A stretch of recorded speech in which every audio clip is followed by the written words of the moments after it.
That's Nick. And that's Joseph. And today we're here to talk about Mea Culpa, the 24th film directed by Tyler Perry, which Netflix has decided to punish us with on February 23rd, 2024.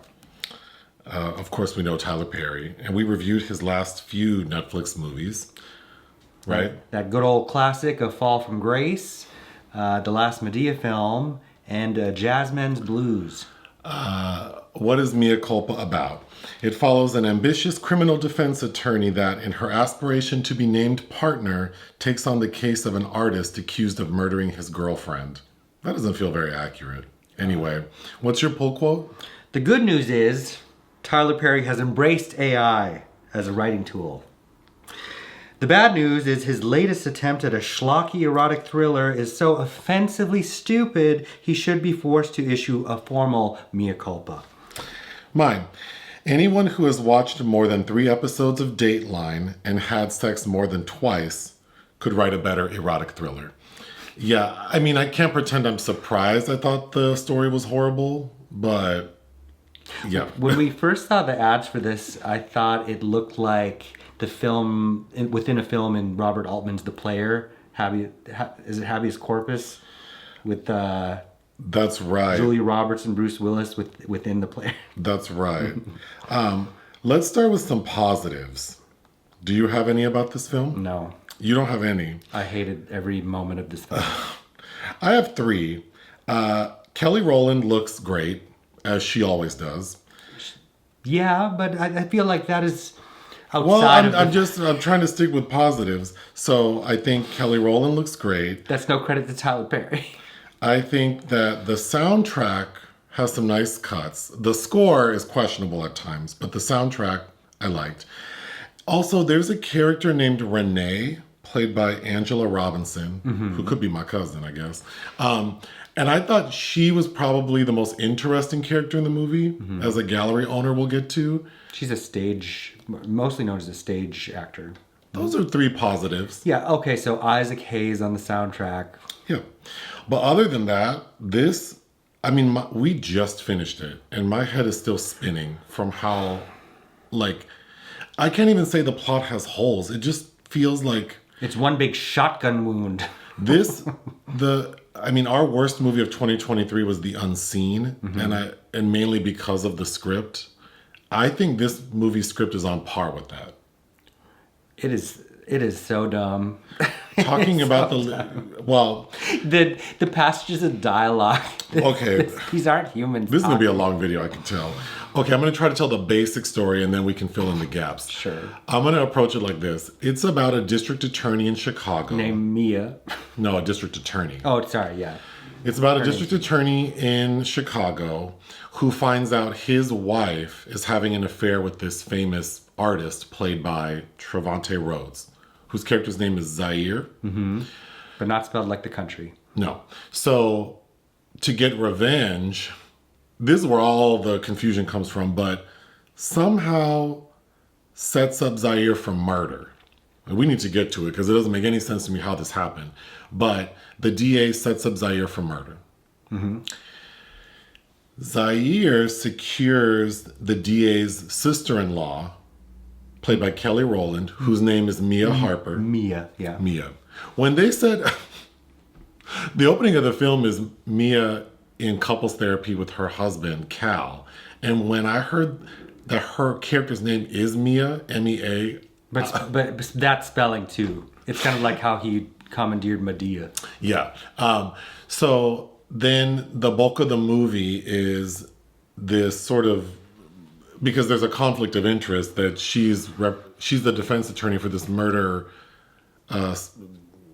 person who is being charged by the DA, who's her brother-in-law. So then the erotic thriller component really is just one scene where Zyair effectively seduces Mia. So it's like a 10-minute sequence that we'll get to. Okay. But ultimately, Zyair is convicted of murder. Well, he takes a plea deal and goes to prison. Okay. But there's still 20 minutes of the movie left. We find out that the gag is that the DA set up Zyair. So we don't learn that until the end. But Mea finds out because the woman that Zyair has been convicted of killing, she's still alive. She is working as a maid in the Dominican Republic at a resort. And it just so happens that after all of this drama and such, Mea takes like a little vacation to the Dominican Republic and happens to stay at the same resort this woman works in. To clear her head, yes. And recognizes her. So she calls her brother-in-law, who has hated her from the beginning and has set up this man for murder. She calls him and says, hey, Zyair didn't do it. You got to help. And he says, okay, I'll help. And she is a successful defense attorney, and she believes that this man will help her, even though it's like, why would this district attorney want to show that he wrongfully convicted not only a man who his sister-in-law, who he hates, had an affair with, but who his own wife had an affair with. And Mea goes, okay, hops on a plane and goes right back to Chicago. And this is when we find out that it was all a setup. And the brother-in-law and his mother try to kill Mea. And Charlise. Who we'll get to. But Mia's able to get away. In the process, kills her husband kind of accidentally in self-defense. Yeah. And then, of course, Zyair gets off for murder. So the final scene is her. It reminded me of those memes of like when mothers watch their kids open presents on Christmas. We see Mea standing outside the courthouse. Watching Trevante give a statement to the press. Thanking her. And then that's the end of the film. Well, he tries to call her and she throws her phone away, which we'll get to. Yeah. Some phone issue, some continuity issues with the phones in this film. Did you like that the woman who's not really dead, her name is Heidi? Yeah, Hydie? Like she's hiding? Yeah. Ugh. Where to begin? Okay, so the film opens with Mea, Kelly Rowland, in therapy with her husband, Cal. And clearly they're having issues. And during the therapy session, which they're usually like 50 minutes, halfway through, he gets a phone call from his mother and takes the call and says, oh, I have to take this, and leaves therapy.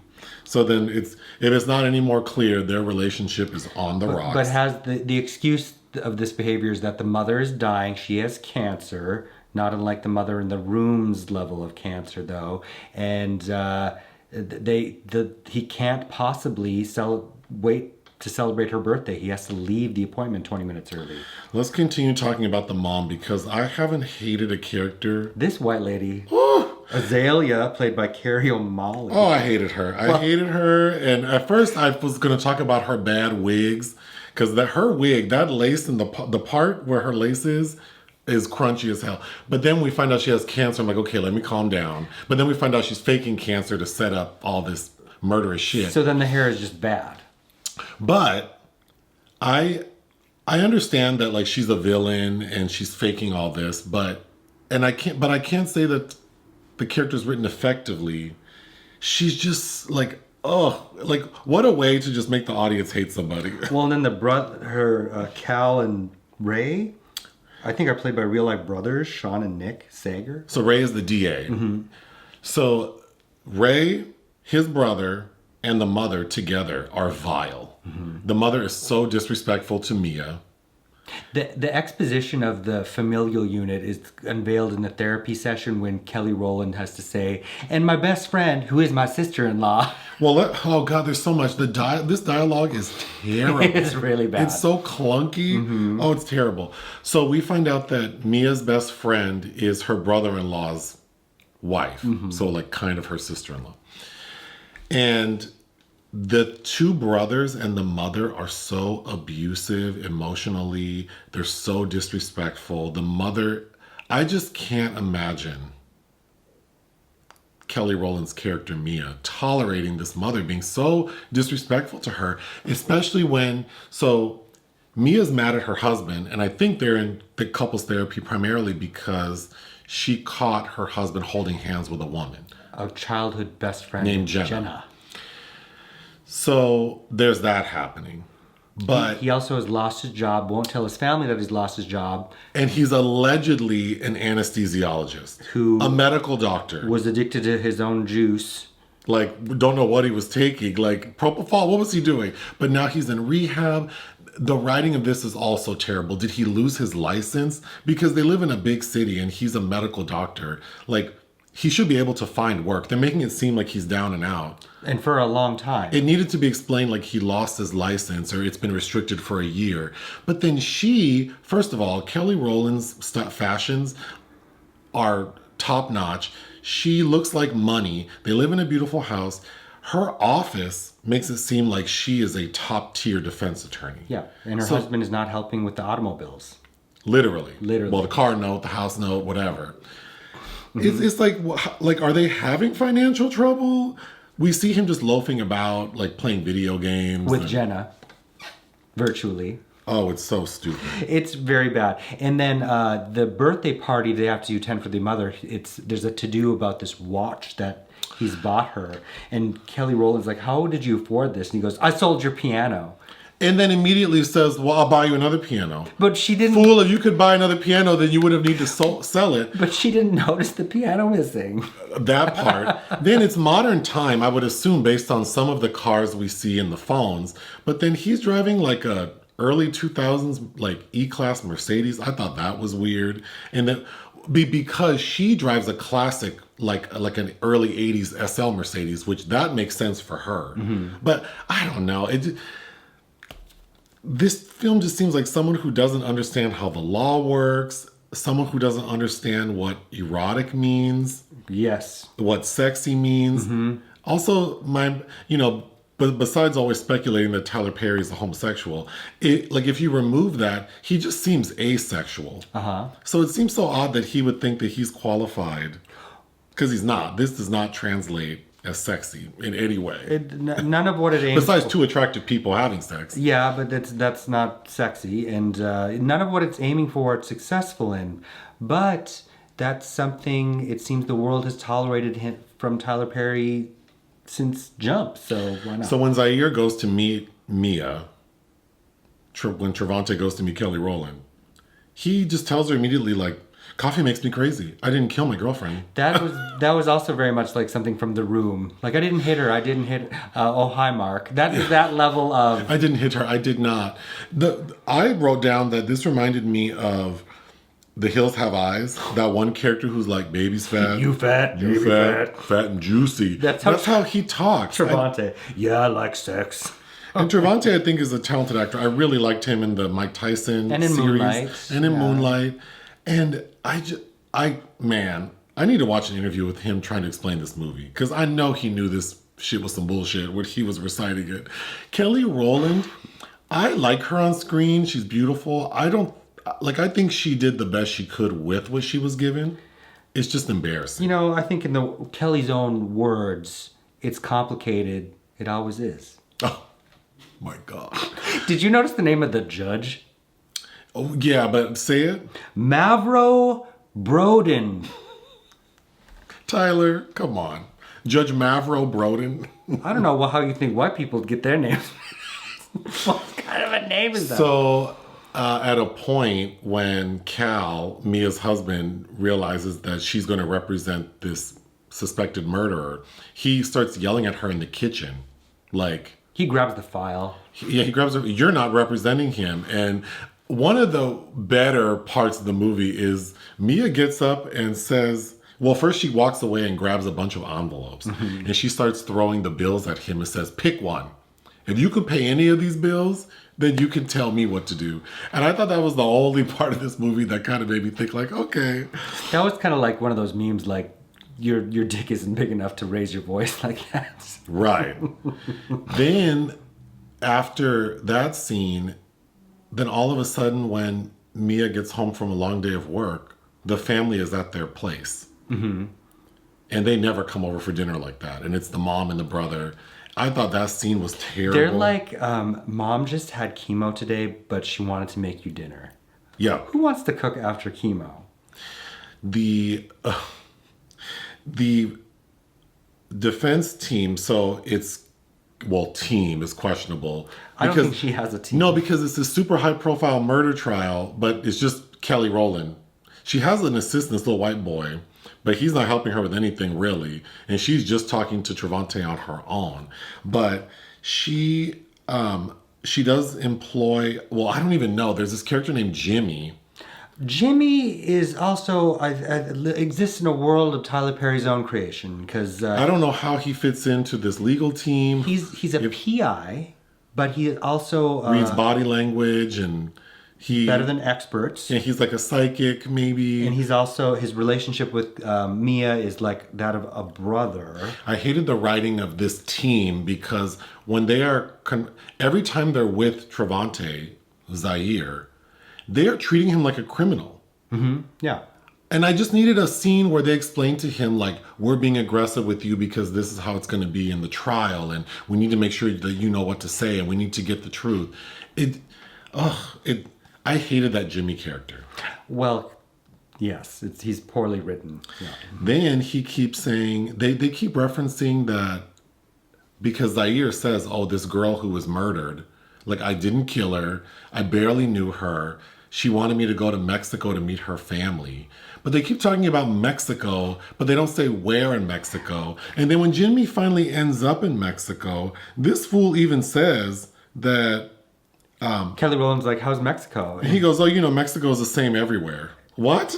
Yeah, no, it's not. And then he's like, oh, yeah, it's hard to get to these places because it's run by the cartel. Like, but meanwhile, it looks like he's in like a resort area. Like, it looks nice. Oh, I just thought that was so stupid. Well, because that's a cliched approach to writing Mexico. Then we get it. So then we start getting like Zyair being very aggressive with Mea sexually. Like, just inappropriately, stupidly aggressive. Like, she's trying to talk about his trial and the evidence.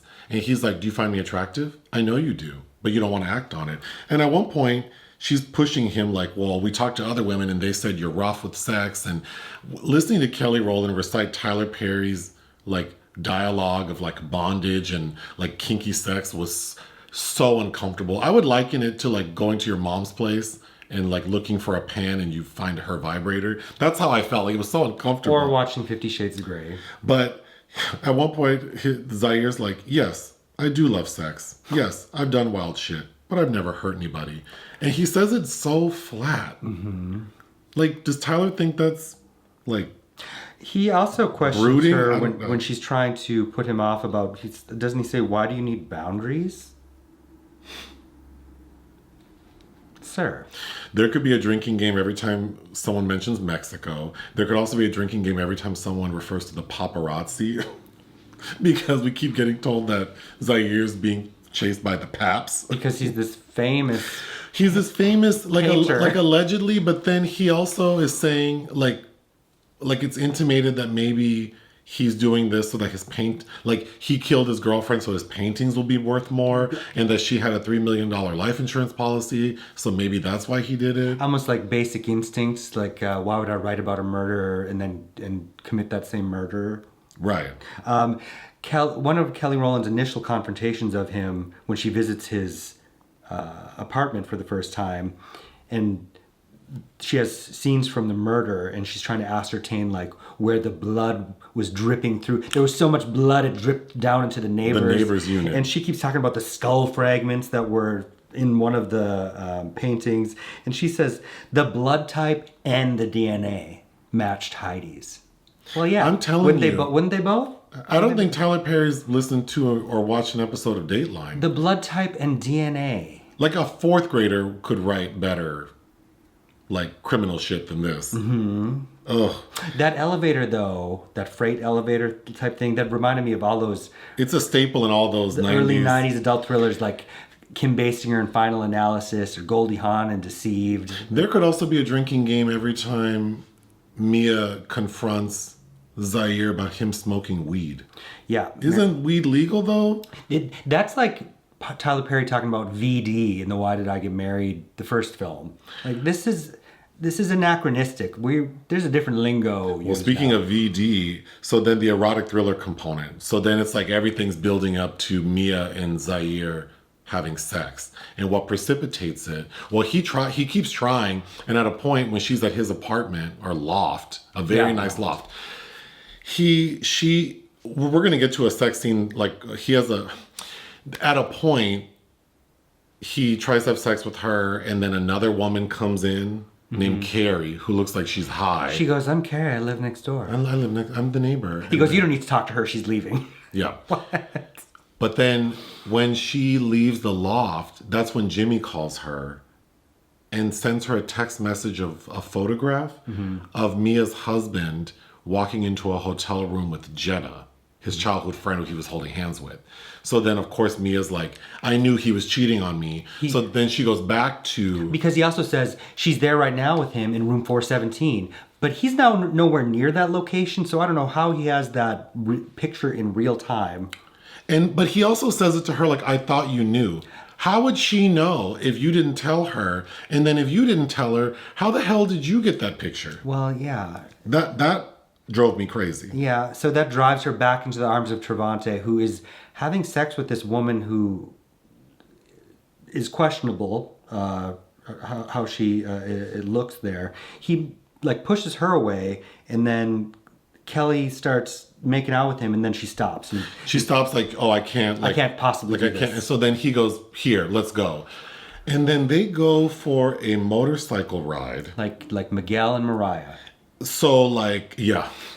So, well, you didn't see This Is Me Now, but that's the opening of This Is Me Now. It's Jennifer and Ben, although you can't tell it's Ben riding a motorcycle. But I don't know, like literally we just see them go for a ride and then come back, and now she's ready to be penetrated. Yep. So I guess like the vibration from the hog like got her like all wet. I don't understand what that was meant to be. I don't know. And then that sex scene is like, well, it might be the opening of Goldfinger, but okay, before we get to the main sex scene, I got ahead of myself because a scene prior to that, he tries to fire her, and he says, I need to dance.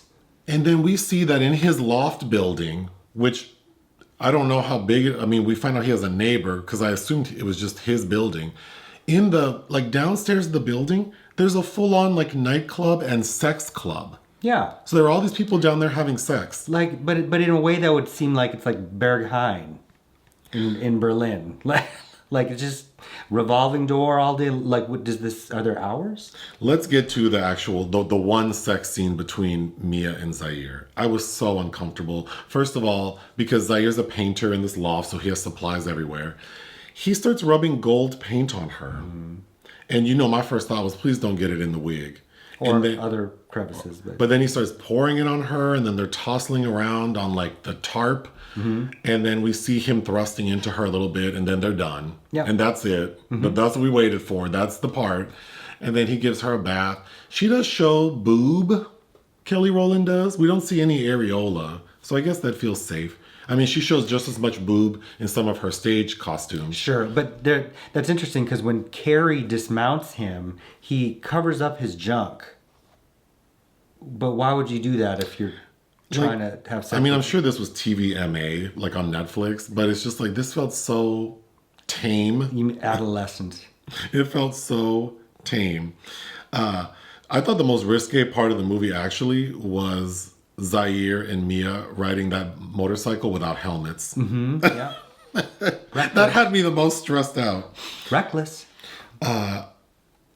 You said something funny at a point, because she's like, the next morning we see Mea wake up in Zyair's bed. You said, I hope she has all of her paperwork ready for the trial. Yeah, where's the work being done? Where's the defense? What's the defense? And not at a single point except we hear Zyair saying, I didn't do it. I didn't do it, man. Where is the defense? In any good, like, suspense thriller, like, there has to be some intellect to it. There has to be some reason to it, some logic. This just feels so like he didn't care. Like this trial's moot. The scene where she has all these books opened and scattered at the desk in her office around her. Like, what are all these? Then at a point, because Mea didn't come home that night when she slept with Zyair, her husband and her sister-in-law show up at her job. And that's when the sister-in-law goes, well, we tried to call you all night. We were waiting at the hotel. And she's like, wait, which hotel? What was the room number? And when Mea finds out that the entire family was in that hotel room Jimmy showed her, she, like, the look on her face is like, oh my God, I slept with Zyair, like mainly to retaliate against my cheating husband. But then I just found out that he wasn't cheating on me. Everyone was in that hotel room. So then, again, this writing is atrocious. Was Jimmy in cahoots with the DA? He almost would have to be, because wait a minute. Come to find, Azalia doesn't have cancer. Right. So why did her sickly self need to check into this hotel for the family to tend over her? None of that makes any sense. No. It's infuriatingly stupid. Okay, getting to the character I liked of Renee. Renee is the gallery owner, which made me laugh because the name of her gallery, I wrote it down somewhere. It's called the Evervine Gallery, which made me think of the Patricia Devine Gallery in the movie Good Grief, also on Netflix, also not a good movie. Yeah. But I did like Renee, but when Kelly, so we see that people are protesting the gallery because it's showing Zyair's work. And we see all these women picketing saying, her blood, your walls. But the audio doesn't match the women's mouths. Of course not. It's a Tyler Perry film. Like couldn't even sync that. Don't you remember the extras in A Fall from Grace in that dinner scene where the man's like just spooning a fork into his mouth And there's no food. food? Yes, I do remember that. And then the gallery owner, Renee, walks out of her building. When we first meet her in the beginning of the film, she gives all the women the finger. Mm-hmm. But the second time when Mea shows up, the gallery owner walks outside and goes, all you bitches can go to hell. I did laugh out loud. But then that's when we learn, because Mea and Renee sit down and talk about Zyair. And then that's when she says, which is very Fall from Grace, she says, oh yeah, Zyair used me to like become a popular artist. And then she tells Mea, yeah, I was down and out, or like, I was feeling bad. And he said, well, let's paint. And then she basically says, paints a scenario that happened to Mea with Zyair. And that's when Mea learns that Zyair played her. Mm-hmm. And we see her run out of the gallery and then duck into a corner and like start hyperventilating. That was a pun intended, paints a scenario. Yes. Yes. I also was curious about why Renee is just there at the gallery every day drinking. Right. But that moment when we meet Renee, that is at the 80-minute mark. Mm-hmm. And I thought this is the mark where the movie's 2 hours. So it took an hour, 20 minutes to get to somewhere that was interesting. Mm-hmm. Right? Yeah. Oh my God. When Cal finds out Mea had sex with Zyair, it's at the brother's house. Mm-hmm. And Cal freaks out. He starts flipping furniture. We just needed a soundbite of prostitution whore in that song. Yeah. So then after that, we see that Mia's now in the Dominican Republic on the beach. Yeah, it's the next trials, scene. It's the next scene. The trials happen. Zyair was convicted. How much time has passed? Because at one point, Jimmy calls Mea on the beach and says, oh, Cal's been going to therapy. He's ready to see you. He really misses you. So yeah, it's like, is Cal just watching like a bird from afar, or is he having a correspondence with Jimmy? So then I think Jimmy's in cahoots. Yeah, he must be. But then you brought up because it's a hoary trope, right? This beautiful defense attorney who falls in love with her ambiguous clients, like the one you brought up, Guilty as Sin. Yes, with Sidney Lumet film with Rebecca De Mornay and John Johnson. But I would recommend that movie over this. I mean, that's how you do campy erotic thriller. Oh, it's a B movie for sure, but it's a lot of fun. But thinking of all those films in the 80s too, like Suspect with Cher as the lawyer, or Jagged Edge with Glenn Close as the lawyer, and the relationship they have with their handsome clientele. We need to talk about Mea at this resort in the Dominican Republic, when she recognizes Heidi as the maid, there's a chase sequence that is laughable. It's outrageously laughable. And it ends with this lady like spraying Windex in Mia's face. Mm-hmm. Okay. I think the part that really sent me as far as how bad this writing is when Mea calls her DA brother-in-law to tell him that Zyair's innocent. I saw the woman he allegedly killed. She's a maid in the Dominican Republic. Keeping in mind that Mea is a successful defense attorney, she believes that her brother-in-law, who hates her, and who knows that he's using this case to get back at his cheating wife. No, she doesn't know that. She doesn't know that yet. But she knows that he was using this case at the least. He's flat out told her to boost his For mayor. Mayoral candidacy Yep. to fight crime, even though this is a crime of passion. And that she cheated on his brother with this man. Mm-hmm. She believes when he says, "Oh yeah, I'll take care of it," and hops on a plane to go back to Chicago.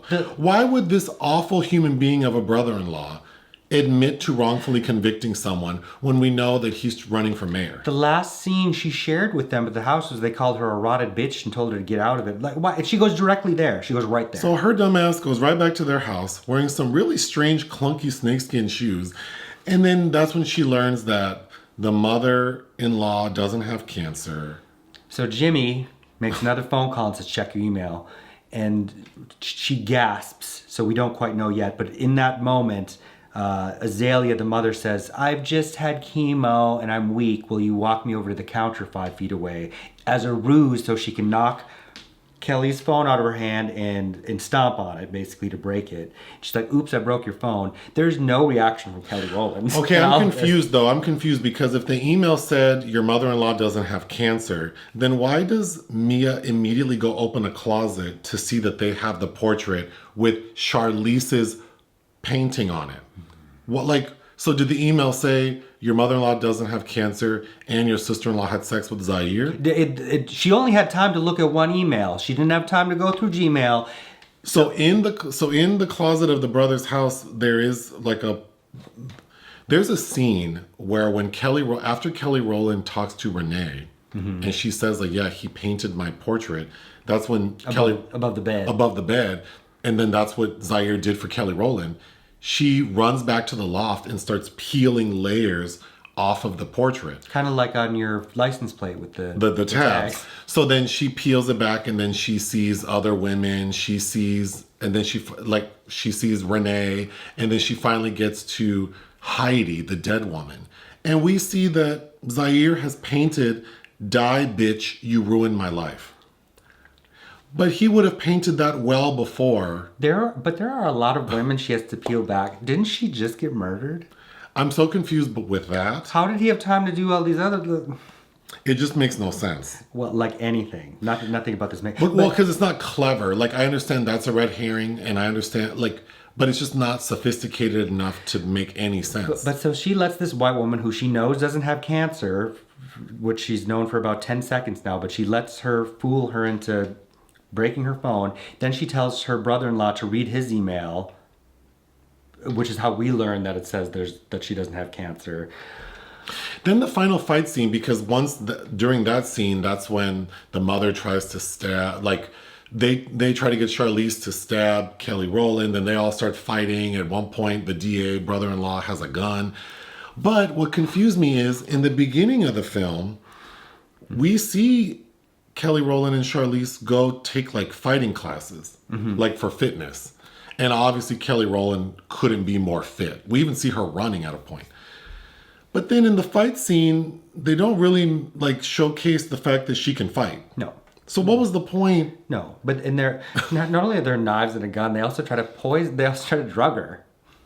So obviously drug her after she's already read the email knowing that all of this is a ruse and that her brother-in-law is trying to get her to drink this wine.